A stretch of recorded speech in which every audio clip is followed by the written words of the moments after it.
জবা ফুল ছাড়া আর কোন ফুলে দেবী কালী সন্তুষ্ট হয়? শুধু জবা ফুলেই যে মা সন্তুষ্ট হন তা একেবারেই নয়। দেবী কালী আসলে শক্তিস্বরূপা, আদ্যাশক্তি, মহামায়ার রূপ বিশেষ। তাই অন্যান্য দেবী মূর্তির মতো তাকেও পদ্ম নিবেদন করা যেতে পারে। বলা ভালো, বেশ কিছু কালী মন্দিরে জবার মতো পদ্ম ফুল আবশ্যিক, বিশেষত দেবীর পান প্রতিষ্ঠার সময় বা মূল পুষ্পার্ঘ্য নিবেদনের সময়ও পদ্ম ফুল দেয়া হয়।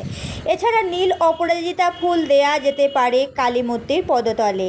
মালা হিসাবে রজনীগন্ধা বা গাঁদা অত্যন্ত প্রচলিত। কাঞ্চন ফুলও দেবীর বিশেষ প্রিয়, তবে অন্যান্য সাদা ফুল দেবীর পুজোয় ব্যবহার না করাই ভালো। তবে মাথায় রাখতে হবে, সাধারণতভাবে আমরা যে কালীর পুজো করি মূর্তিতে তিনি একা বিরাজ করেন না, দেবীর পদতলে স্বয়ং মহাদেব থাকেন। তাই বিল্বপত্র রাখা আবশ্যিক। জয় জয় মা সদানন্দময়ী মায়ের জয়।